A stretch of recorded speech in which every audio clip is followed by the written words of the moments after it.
வணக்கம் நண்பர்களே, அருப்புக்கோட்டையிலிருந்து உங்கள் வேந்தநாட்டு உரிமையாளர். இன்றைக்கி இந்த இடத்துக்கு என்ன பதிவுக்காக வந்திருக்கேன்னா பாருங்கள், நம்ம அருப்புக்கோட்டையில் நாடார் சிவன் கோயில் அந்த இடத்துல பாருங்கள், பேனர் இல்லாமல் இருக்கிறதுனால எப்படி இருக்குது இந்த இடம். இந்த பக்கம் இருந்து அந்த பக்கம் வர்ற வண்டி அழகாக தெரியுது. இந்த இடத்துல எந்த விபத்துமே நடக்காது.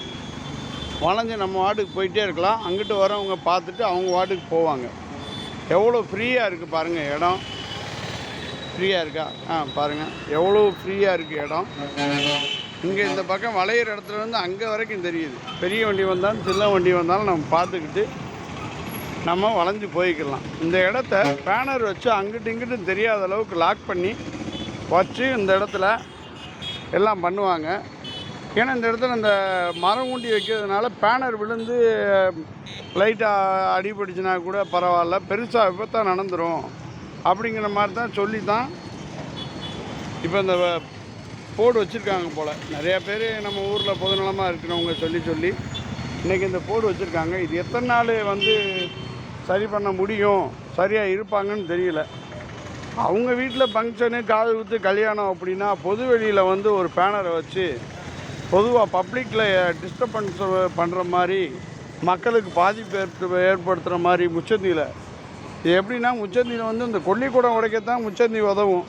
இன்றைக்கி பேனர் வச்சு அவங்கவுங்க பெருமைக்கு விளம்பரம் வைக்கிறதுக்கு தான் இன்றைக்கி முச்சந்தி யூஸ் பண்ணுறாங்க. இந்த இடத்துல முடிஞ்ச வரைக்கும் விருதுநகர் மாவட்டம் அருப்புக்கோட்டை நாடார் சிவன் கோயில் முக்கியமான பஜாருக்குள்ளே போகிற இடம். பேனர் வைக்காமல் இதை நம்ம சொந்த பந்தங்கள் தான் இதை அப்படியே பேனர் வைக்காமல் இந்த இடம் நல்லபடியாக இப்படியே கண்டினியூ பண்ணால் நல்லாயிருக்கும். மக்கள் விரும்புகிறது இதுதான். விளம்பரம் பண்ணால் இந்த இடத்துல நமக்கு நல்லா இது கிடைக்கிது அது கிடைக்கிது நீங்கள் வைக்காதீங்க.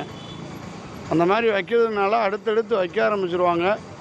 நம்ம சொந்த பந்தங்கள் நமக்கே அது விபத்தாக என்னைக்காவது முடிகிறப்ப தான் தெரியும்.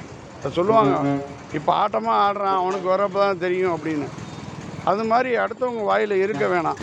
பொதுமக்களுக்கு இடையூறாக இருக்கிற விஷயங்களை நம்ம நண்பர்கள் யாரும் செய்ய வேணாம். அதே மாதிரி நம்ம யாரையும் டிஸ்டர்ப் பண்ணாமல் இருக்கிற மாதிரி நம்மளே சரி பண்ணிக்கிடுவோம். அந்த மாதிரி மனித நேயத்தோடு நடந்துக்கிடுவோம்.